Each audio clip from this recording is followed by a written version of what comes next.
네, 우리 같이 읽을 하나님의 말씀은요, 빌립보서 1장 20절입니다.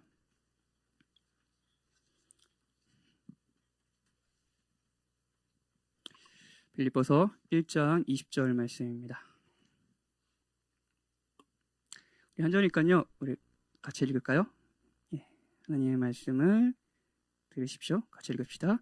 나의 간절한 기대와 소망을 따라 아무 일에든지 부끄러워하지 아니하고 지금도 전과 같이 온전히 담대하여 살든지 죽든지 내 몸에서 그리스도가 존귀하게 되게 하려 하나니. 다시 읽겠습니다. 나의 간절한 기대와 소망을 따라 아무 일에든지 부끄러워하지 아니하고 지금도 전과 같이 온전히 담대하여 살든지 죽든지 내 몸에서 그리스도가 존귀하게 되게 하려 하나니. 아멘. 잘 지내셨어요? 지금 큰 소리로 내라고 하신 분은 진짜 잘 지내서 내라고 하신 거죠. 예, 이제 여러분의 영혼을 돌보고 또 책임지는 교역자로서 이렇게 금요 기도회 때 한 주의 분주한 삶을 마치고 이렇게 기도하러 온 여러분들의 발걸음이 얼마나 귀한지 모르겠습니다. 예, 귀한지 모르겠고 또 여러 가지 마음을 가지고 이 자리에 나왔을 텐데 특별히 하나님께서 여러분을 부르셨고 이 기도하는 자리에서 특별한 위로와 은혜들을 주셨으면 좋겠어요. 오늘은 신앙생활의 아주 실제적인 문제에 대해서 생각해 보려고 합니다. 언제는 실제적이 아니었냐라고 하면 할 말은 없는데 오늘은 조금 더 실제적인. 여러분 이번 한 주 어떤 방식으로든 사람들의 평가를 들으며 또 평가를 듣기도 하고 평가를 느끼며 사셨을 겁니다. 제가 느끼다라는 표현을 한 이유는 이제 평가를 언어적인 표현으로 듣기도 하지만 비언어적인 표현, 이렇게 뭐랄까요, 무시한다거나 이렇게 사람들의 표정이나 이런 것들로 우리는 평가를 계속 받잖아요. 여러분은 평가에 노출된 세상에서 살고 있습니다. 예. 저 야구를 굉장히 좋아하거든요. 야구 많이들 아실 거예요. 근데 여러분이 생각하는 것보다 훨씬 더 좋아해요. 제가 야구를 예, 거의 유일한 취미, 스트레스를 푸는 방법이 야구를 보는 건데, 예. 야구를 제가 응원하는 팀이 더럽게 못해가지고 야구를 보면 항상 스트레스가 쌓인다는 게 좀 모순이긴 한데, 어제 현재 한국 야구에서 야구 선수 중에 이제 제일 잘한다는 선수의 말이 되게 이슈가 됐어요. 그게 뭐였냐면 진짜 공을 잘 치는 야구 선수도요. 나 진짜 한국에서 공 잘 쳐라는 야구 선수도요. 이제 3할이면은 10번 나가서 3번을 안타를 치는 걸 말해요. 3할 치면 잘 친다고 하거든요. 이 정도 치면 잘 치는 타자네 이런 얘기를 들어요. 근데 이제 그런 타자가 있어요. 진짜 잘 치는 타자예요. 근데 3번을 잘 치면 막 칭송을 받겠죠. 막 득점을 하고 막 중요한 순간에 홈런 치고 그러면 막 칭송을 받겠죠. 근데 잘 치는 타자도 그러니까 10번 중에 7번을 실패할 거 아니에요. 그렇죠? 7번 반도 아니라 7번을 실패한다고요. 그러니까 그때는 이제 또 온갖 비판이 쏟아집니다. 네가 그 돈 처먹고 그렇게 그 돈 이렇게 했냐 막 하고 막 가족 욕하고 엄마 욕하고 막 그래요. 막 인스타그램 DM 막 보내고 그래요. 걔가 이제 얼마나 고통스럽겠어요. 그래서 이 선수가 굉장히 한국에서도 제일 유망하고 막 이제 몇 년 후에는 메이저리그에 가겠다 막 이런 선수예요. 이 선수가 열이 받았어요. 그래가지고 자기 그 인스타그램에 예전에 유명한 또 농구 선수 르브론 제임스라는 얘도 욕 진짜 많이 먹는 막 팀을 막 옮겨 다녀가지고 이 팀에 있다가 다른 팀 옮기면 이 팀의 선수들이 너 막 그 돈 처먹고 이렇게 막 욕하고 막 그래요. 예. 근데 르브론 제임스의 말을 인용해서 그냥 올려버렸어요. 근데 르브론 제임스가 이렇게 얘기한 거예요. 나의 실패를 고대하던 놈들은 그래봤자 내일 일어나면 이것과 상관없이 뼈 빠지게 일하고 현실 문제에 치여 살겠지만 난 가족들과 함께 행복하게 지낼 것이다. 그들은 잠시 동안 이것으로 위안을 삼겠지만 나는 그들의 바람대로 되지 않을 것이며 그들은 어느 순간 리얼 월드로 돌아가게 될 것이다. 그래서 이게 한 2010년대에 썼던 제목인데 리얼 월드라는 단어가 굉장히 이슈가 됐습니다. 목사님 이것 때문에 진짜 세계라고 했는지 모르겠는데 하여튼 리얼 월드가 그러니까 이제 계급 차이, 이제 현대 사회에서의 부로 가진 계급 차이, 이게 진짜 세계다. 나는 1년에 몇백원씩 배울리는데 너 욕하는 니네들 돌아가 봤자 한 달에 몇백만 원 벌고 야 그렇게 찌질하게 사는 너희들 그래 너희는 너희 세계로 돌아가 이렇게 얘기를 한 거죠. 비판한 너희들. 너희가 아무리 욕을 해봤자 막 상관없어 막 이렇게 한 거예요. 네, 비웃은 거죠. 그리고 이제 야구 선수도 그 글을 그렇게 올린 거예요. 왜냐면 이 야구 선수는 엄청 돈도 많이 받고 유망하고 미래가 창창한 선수였거든요. 자, 그 비난을 이런 식으로 상대한 거죠. 자, 뭐 슈퍼스타만 그럴까요? 여러분은 사람들의 평가에 노출되어 있지 않습니까? 회사 생활을 한다면 매주 써야 하는 업무 평가서, 그리고 이번에 여러분들이 아주 중요한 프로젝트를 진행하고 있다면 그 프로젝트의 성과 이런 것들도 다 평가처럼 들리지 않나요?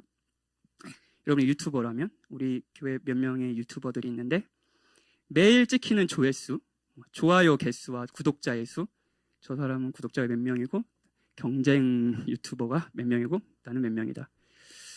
여러분이 만약에 자신의 외모와 패션에 자신감이 있다면 저 오늘 어떤가요? 괜찮아요? 어딨어요?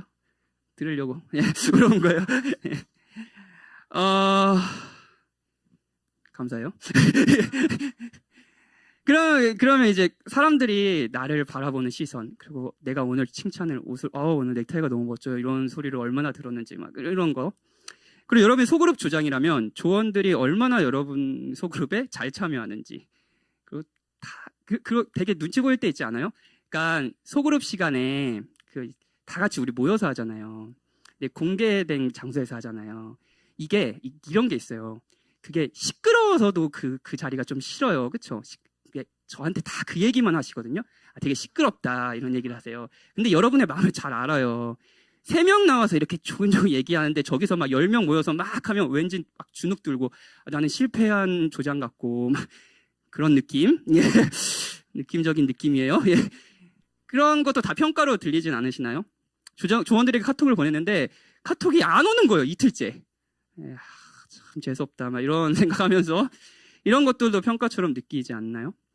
연인들끼리 대화를 했어요. 근데 자유롭게 대화를 나누는데 그 대화가 평가처럼 느껴질 때는 있지 않으세요? 막 연인들 하다면 불만이 생기잖아요. 너 왜 그렇게 사냐? 막 이렇게 하잖아요. 근데 그게 막 비수에 꽂히는 거예요. 날 무시하는 것 같고 마음에 막 엄청 힘든 거예요. 이게 다 평가처럼 들리는 거 아닌가요?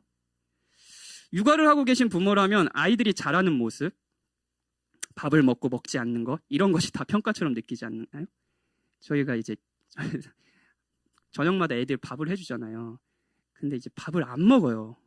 엄마가 해주면 안 먹어요. 상아가 맨날 좌절하거든요.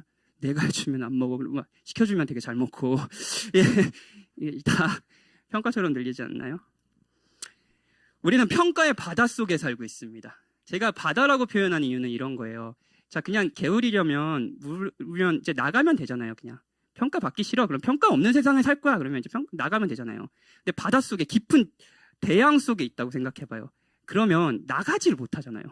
이 평가를 받고 싶지 않은데 그냥 평가가 내 삶을 그냥 다 둘러싸고 있는 거예요. 예. 여러분 평가의 바다에 산다는 표현이 저는 되게 와닿더라고요. 제가 만들었지만 나 오늘 왜 이러지? 예, 오늘 평가에 대해서 죄송해요. 이런 게 제가 이제 평가의 바다라고 표현해요. 여러분 자유롭고 싶은데 그 평가가 없는 세상에서 살지 못하는 여러분의 현실 아닌가요? 오늘 설교를 하잖아요. 그럼 이 설교는 유튜브에 올라갈 거예요. 그리고 조회수가 찍히겠죠? 좋아요도 찍히겠죠? 제가 그걸 볼까요, 안 볼까요? 안 볼 리가 있겠습니까? 예. 유튜브뿐 아니라 설교가 끝나고 기도하는 시간, 그 분위기도 평가로 저한테는 들릴 수도 있습니다. 기도 분위기가 뜨거워요. 막 주여, 나이스, 잘했어. 이제 아무도 기도하지 않는 거예요. 50분이 됐는데 여기 3명 남아 있어. 다 나갔어. 그러면 오늘 망했네. 예. 자, 평가로 들리는 거예요. 사역자로서 제가 해결해야 될 사역을 하면서 10년의 사역을 하면서 제가 해결해야 될 가장 여러 중요한 문제들이 있었는데 가장 중요한 문제 중 하나는 다른 사람의 평가를 어떻게 해석할 것인가, 다른 사람의 평가를 어떻게 대할 것인가였습니다. 저는 야구 선수는 아니지만 어찌됐든 앞에 노출되어 있고요.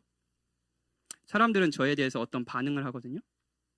그리고 부정적인 반응에 대한 저의 태도가 아까 그 야구 선수, 니네들 그래 찌질한 삶으로 돌아가라, 뭔가 다르지 않았다라는 것도 인정합니다. 이런 거죠.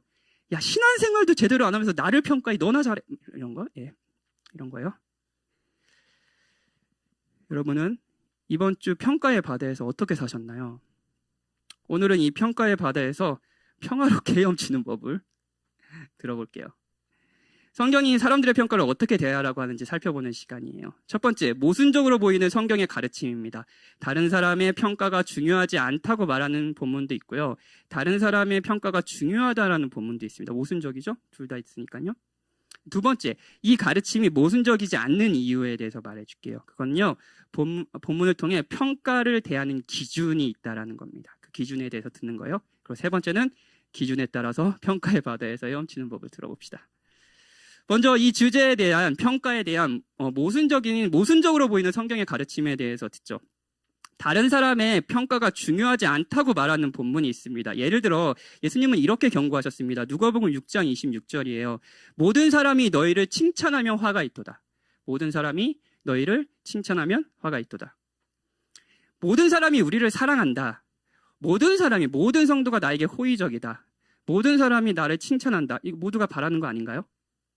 저도 내심 바라는 거고요. 아까 분노를 쏟아냈던 야구 선수도 바라는 것이겠죠? 그런데 예수님의 말씀은 모든 사람이 너희를 칭찬하며 화가 있다라고 말합니다. 이 말씀엔 두 가지 전제가 있어요. 첫 번째, 우리의 행동이 옳은 행동을 했어요. 옳은지 그른지는 사람들의 칭찬만으로는 가려지지는 않는다는 거예요. 모든 사람이 칭찬을 해도 그 행동이 옳지 않을 수 있다는 거예요. 그러니까 예수님이 모든 사람이 너희를 칭찬하면 화가 있다고 얘기하는 거 아니겠어요? 그렇죠? 두 번째는 사람이 죄인이라는 거예요. 그래서 우리가 옳은 선택을 했을 때 어떤 이는 꼭 그것을 좋게 평가하지 않는다는 겁니다. 우리가 참된 그리스도인이라면, 여러분이 이번 한 주 그리스도인으로서 세상에 살았다면 여러분 두 가지 평가를 들었을 겁니다. 칭찬도 들었을 것이고요, 비난도 들었을 겁니다. 비난은 이상한 것이 아니에요. 바울도 이런 이야기를 합니다. 이제 내가 사람들에게 좋게 하랴, 하나님께 좋게 하랴, 사람들에게 기쁨을 구하랴. 내가 지금까지 사람들의 기쁨을 구하였다면 그리스도의 종이 아니니라. 갈라디아서 1장 10절 말씀이에요. 바울도 사역을 하며 여러 평가를 받았습니다.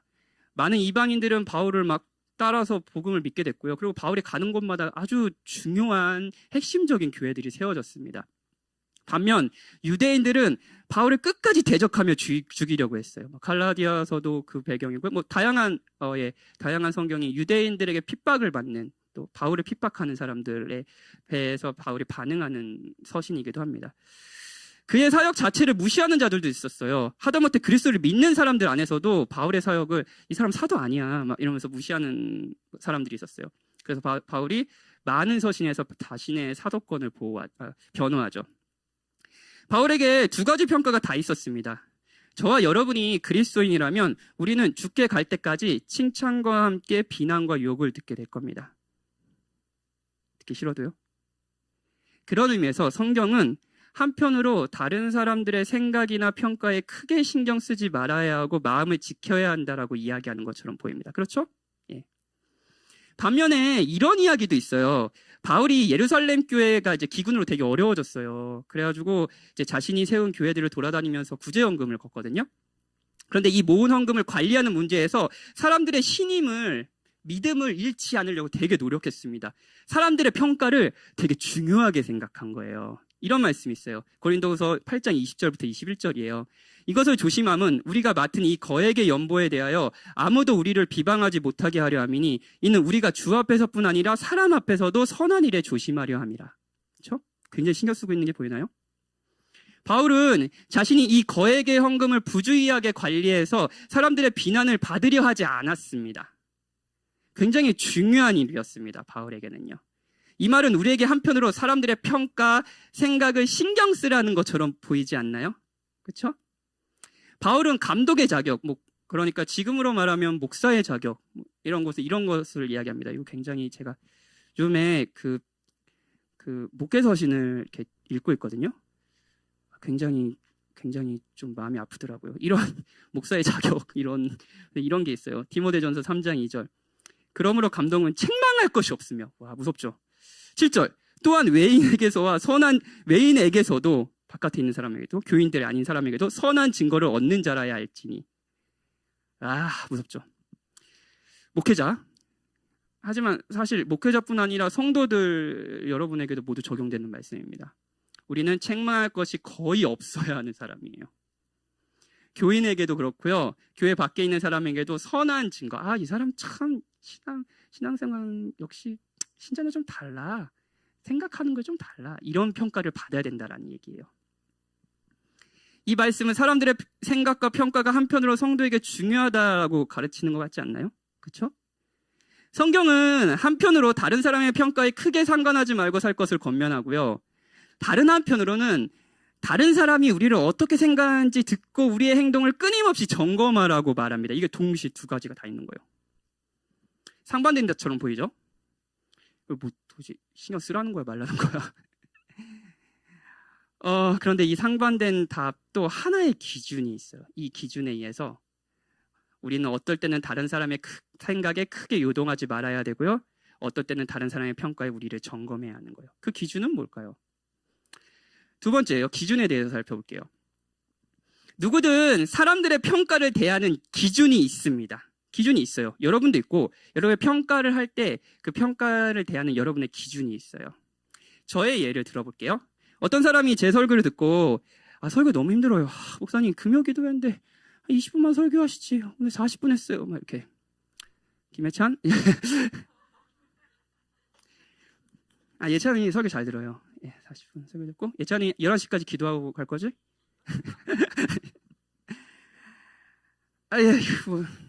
상처죠. 힘들어요. 난 설교 준비했는데 넌 듣잖아. 그런데 이게 왜 상처가 될까요? 설교 왜 이렇게 힘들어요? 상처가 될까요? 왜 부정적인 평가가 상처가 될까요? 이런 거죠. 자신이 원하는 모습이 있어요. 제가 원하는 모습. 설교도 잘하고요. 금요 기도에 성령의 불이 떨어지고요.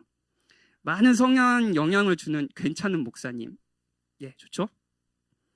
저도 원합니다. 그런데 현실은 그렇지 않은 거예요.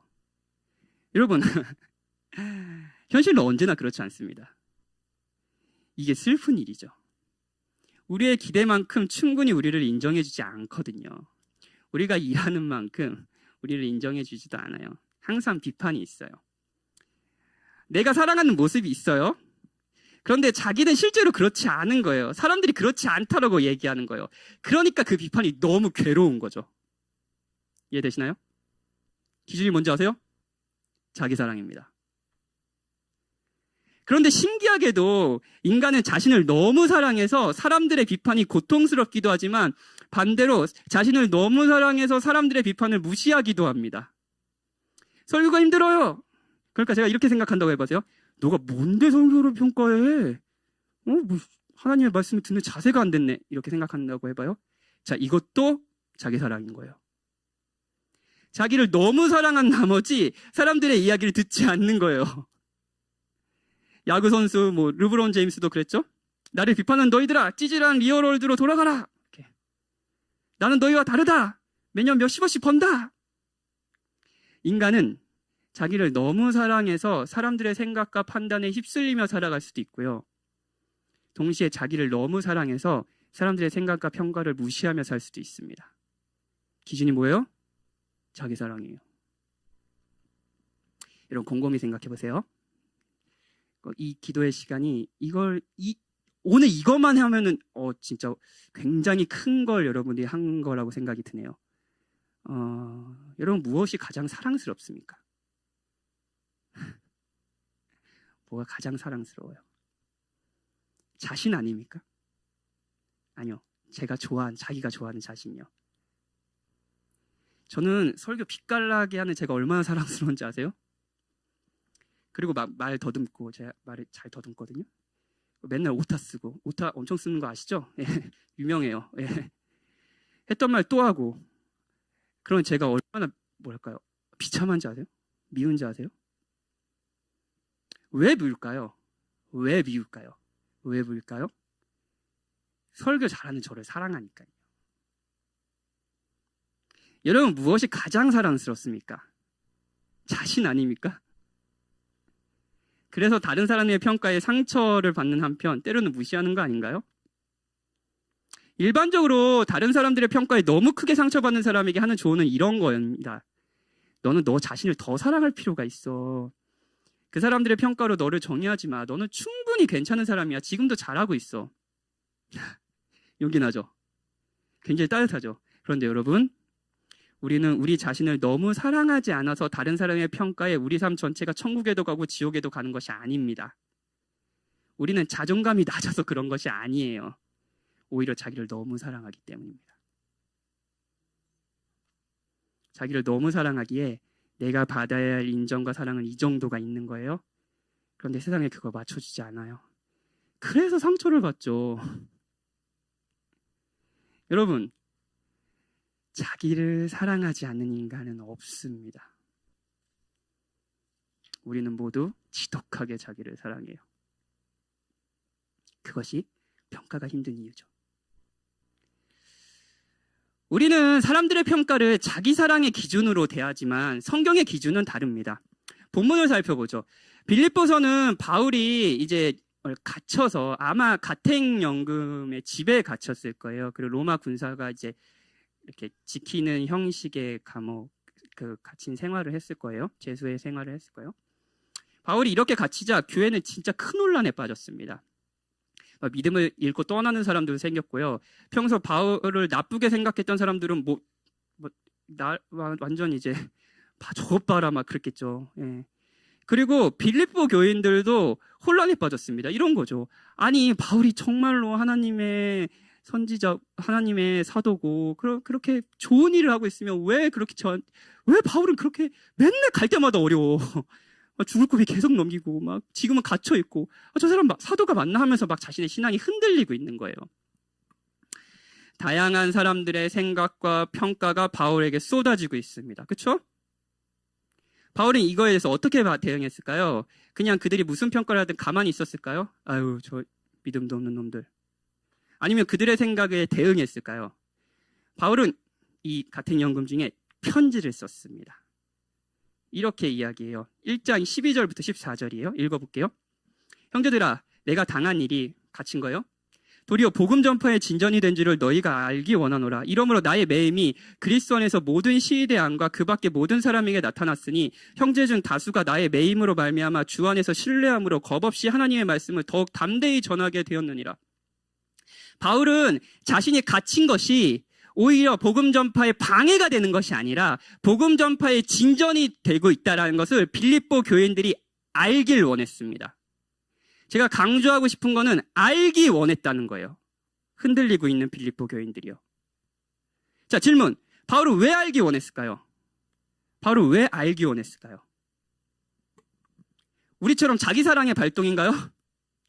나는 이렇게 같이 있는데도 이렇게 개고생하고 있는데 너희들 갇혔다고 나 이렇게 버리고 이 나쁜 놈들 이런 걸까요? 나 너희를 이렇게 사랑하는데 너희는 정말 나를 알아주지 않는구나. 나를 비판하는 너희들아 리얼월드로 돌아가라. 이렇게. 예, 진짜 세게. 예, 진짜 세게 우리 김혜찬이 작곡했는데 이런 걸까요? 자기 사랑이 기준일까요? 오늘 우리가 읽은 20절이 바울이 이 평가에 대해 편지를 쓴 기준, 그 이유에 대해서 말해줍니다. 같이 읽죠. 다 같이 읽을까요? 20절이에요. 1장 20절이에요. 나의 간절한 기대와 소망을 따라 아무 일에든지 부끄러워하지 아니하고 지금도 전과 같이 온전히 담대하여 살든지 죽든지 내 몸에서 그리스도가 존귀하게 되게 하려 하나니. 바울의 기준은 살든지 죽든지 내 몸에서 그리스도가 존귀하게 여겨지는 것이었습니다. 이 기준으로 바울은 빌립보 교인들의 자신에 대한 평가에 신경을 썼습니다.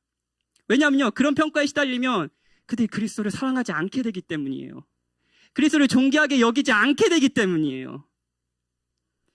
바울이 가장 사랑한 것은 복음 전도자로서의 자신의 명성이 아니었습니다. 그가 사랑한 것은 그리스도였어요. 그래서 바울은 갇혔어도 편지를 쓴 겁니다. 다른 사람들의 말을 듣는 것에 있어 기준은 명확합니다. 성경적 기준은 이거예요. 그리스도의 이름이 그들 안에서 높여지고 있는가 아니면 무시당하고 있는가. 그 사람의 평가가 그리스도의 이름을 높이는 데 도움이 되는가 아니면 방해가 되는가입니다. 기준은 그리스도예요. 존 파이퍼 목사님은 이 주제에 대해서 이렇게 이야기를 했습니다. 우리는 다른 사람들이 그리스도를 어떻게 생각하는지만 신경 쓰면 된다.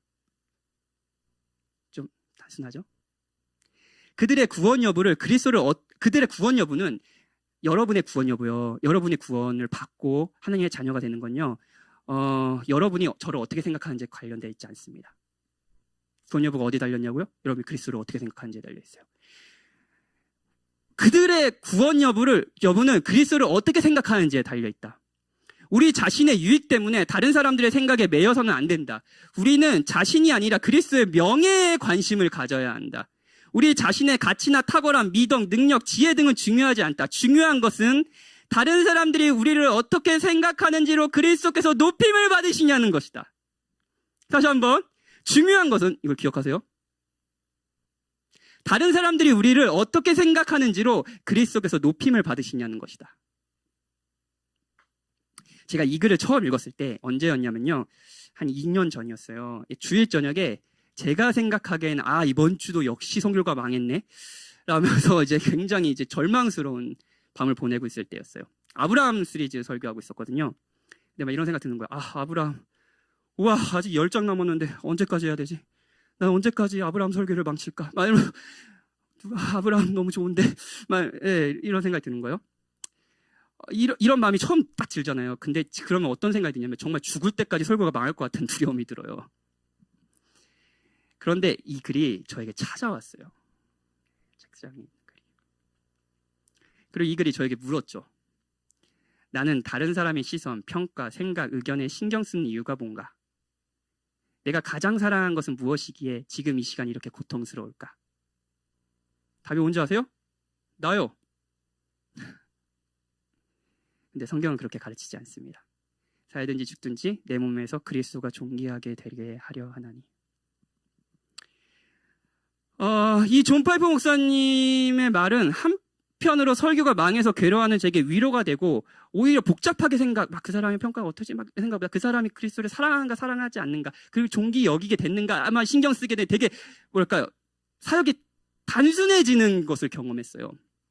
그런데요, 이 말이 저에겐 절망적이기도 했습니다. 왜 그랬을지 아세요? 왜 절망적이었는지 아세요? 자기를 사랑하지 말고 그리스도를 사랑해라. 그리스도를 가장 존귀히 여겨라. 이 말이 절망스러웠어요. 왜냐면요, 그리스도가 그렇게 사랑스럽지 않았거든요. 그리스도를 사랑하지 않았거든요. 뭐 사랑한다 얘기하죠. 근데 나보다 사랑한다? 나의 이름이 존귀 여기는 것을 그토록 원하는 내가 나의 이름은 바닥에 그냥 깔고 뭉개져도 그리스도의 이름이 높여진다면 나는 만족스러울 수 있을까? 여러분요? 저는 그때 안 될 것 같은데. 그리스도를 존귀 여기는 마음이 제 마음에 없는 거예요. 설교를 한 그날 당일이었는데요. 그래서 존 파이퍼 목사님이 그리스도를 존귀 여겨라 이것만 생각해라 하는데 뭐 할 수 없는 명령처럼 들리는 거예요. 저에게 마치 이런 거죠. 전 수영을 못해요. 수영을 지금도 못하고 물을 되게 무서워하는데 자 이제 저를 한강에 데려가지고 한강에 건너가서 이제 수영을 해서 건너는 거다. 자 물속에 들어가라 이렇게 말하는 것처럼 들리는 거예요. 이 말이요. 자기가 아니라 그리스도를 존귀 여기자. 사람들의 평가에도 이것이 기준이다. 이 말이 할 수 없는 명령처럼 들리는 거예요. 무모한 명령처럼요. 여러분 어떻게 들리십니까? 여러분이 할 수 있는 말처럼 들리십니까? 여러분 정말 그리스도를 그렇게 존귀 여기시나요? 다른 어떤 것보다요? 만약에 여러분도 그날 저와 같은 절망스러운 마음이 든다면 복음을 들려드리겠습니다. 복음은 우리가 높이려는 그리스도의 이름을 우리가 어떻게 얻게 되었는가에 대한 내용입니다. 예수님은 우리와 같은 인간이 되셨습니다. 그리고 우리와 같이 그분에게도 그분이 사는 내내 평가가 쏟아졌습니다. 이 나사렛의 그런 촌동네에서 태어난 사람, 나사렛에서 선한 것이 있겠느냐라는 평가서부터요. 목수의 아들 평가요. 표적과 가르침으로 많은 사람들이 예수님을 따르긴 했어요. 근데 그 당시 종교자들은 예수님을 비난했습니다. 꼭 지도자들뿐 아닙니다. 예수님을 따르던 사람들도 그 이유는 우리처럼요, 자기 사랑이었어요. 그들은 밥을 먹여줄 왕이 필요했고요, 로마로부터 해방할 강력한 군사력을 가진 장군이 필요했습니다. 그리고 예수님이라고 믿었죠. 그리고 예수님이 그런 분이 아니라는 판단이 들자 제자들조차 그 모든 사람이 예수님을 떠났습니다. 예수님이 우리와 같은 인간으로 오셔서 인간들에게 받은 평가가 뭔지 아세요? 사는 내내 받은 평가가 뭔지 아세요? 거부입니다. 거부예요. 예수님은 거부당하셨습니다. 그런데 예수님은 그 잔혹한 평가 속에서도 자신의 길을 멈추지 않고 계속 가셨어요. 자신이 맡겨진 사명을요. 그리고 그 길 끝에서에도 평가가 있었죠. 하나님의 평가. 하나님의 저주와 심판이요. 우리가 받을 그 평가. 왜 그러셨을까요? 그리스도가 왜 우리와 같은 인간이 되셔서 자신이 창조한 인간들에게 평가를 받으시고 동시에 하나님의 영원한 인정과 사랑 안에 있으셨던 그분이 왜 저주라는 평가를 당하셨나요?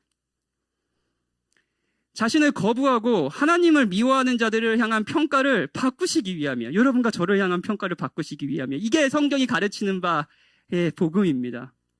여러분과 제게 죄인이란 평가에서 의인이라는 평가를 받게 하시기 위해 그리스도가 우리가 받아야 할 평가를 하나님께 받으신 겁니다.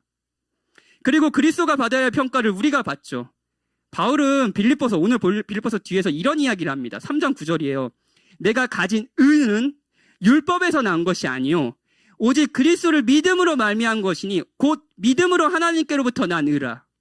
이런 말이에요. 내가 가진 의, 내가 가진 하나님의 평가, 우리의 주제로 얘기하면요, 평가는 율법에서 난 것이 아니다라고 얘기해요. 내가 행한 것, 내가 한 성취가 아닙니다. 그것은 그리스도를 믿는 믿음으로 말미암은 것입니다. 이게 뭐죠?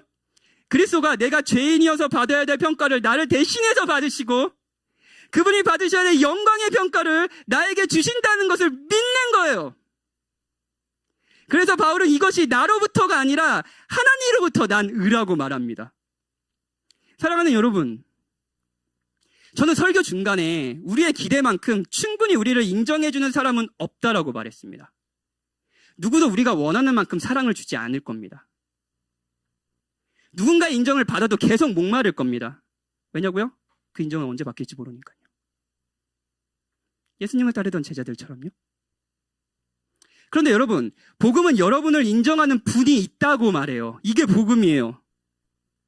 우리가 선하고 착한 일을 해서 하나님의 인정을 받을 만한 일을 해서 이 평가가 내려지는 것이 아닙니다. 우리가 가진 의는 율법에서 난 것이 아닙니다. 우리는 범죄였고 그리스도를 거부하였고 하나님을 미워했지만 그런 우리를 인정하시기 위해 그리스도는 우리와 같이 되셨고 우리가 당해야 할 거부를 당하셨습니다.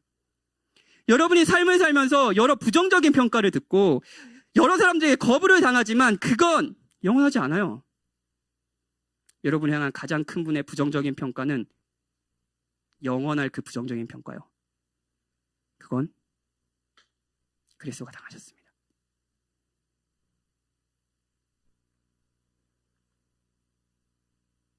여러분, 여러분의 성취와 여러분의 모습에 대한 사람들의 평가는 두려운데 여러분의 모습을 다 아는 하나님의 평가는 두렵지 않으십니까? 근데 그 평가는 복음 안에서 끝났어요. 설교 중에 저는 여러분이 그리스도인이라면 긍정적인 평가와 부정적인 평가를 동시에 받을 거라고 이야기했어요. 저도 마찬가지고요.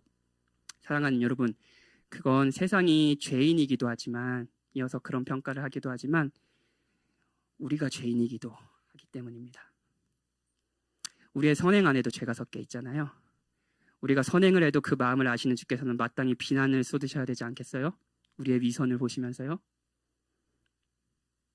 여러분은 죽게 갈 때까지 긍정과 부정 속 평가의 바닷속에서 살 겁니다.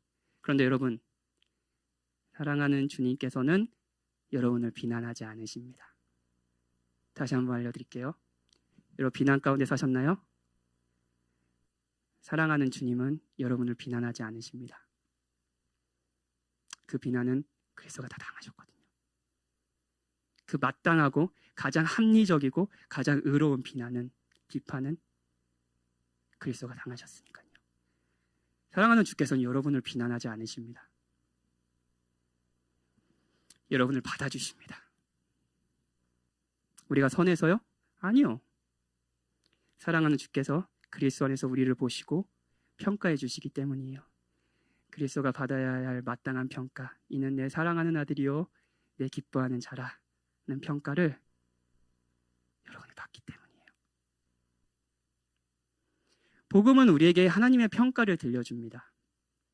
그리고 이 평가를 들을 때 우리는 비로소 그리스도가 얼마나 존귀한 분이신지, 나는 아름답지 않더라도 그분의 아름다움이 빛나는 것이 얼마나 더 좋은 일인지 알게 될 겁니다. 우리가 복음에 집중할수록요. 그리스도를 바라보면 여러분이 이번 주도 들은 여러 평가를 어떻게 생각해야 되는지를 알 수 있을 겁니다. 이것이 평가의 바다에서 평화롭게 헤엄치는 방법이에요. 그리고 저는 평가의 바다에서 사는 법을 배웠습니다. 복음을 나의 이야기로 듣는 거예요. 하나님의 평가에 집중하는 거예요. 그리고 영혼들을 섬기는 거죠. 비난을 하는 사람들을 섬기고 칭찬하는 사람들에게 감사하고, 그들이 나를 어떻게 사랑하는지보다 그들이 그리스도를 어떻게 사랑하고 존귀 여기는지에 마음을 쏟는 거예요. 이것이 평가의 바다에서 평화롭게 헤엄치는 방법입니다. 복음을 누리십시오. 그러면 그리스도를 사랑하게 될 것입니다. 그리스도를 바라보십시오.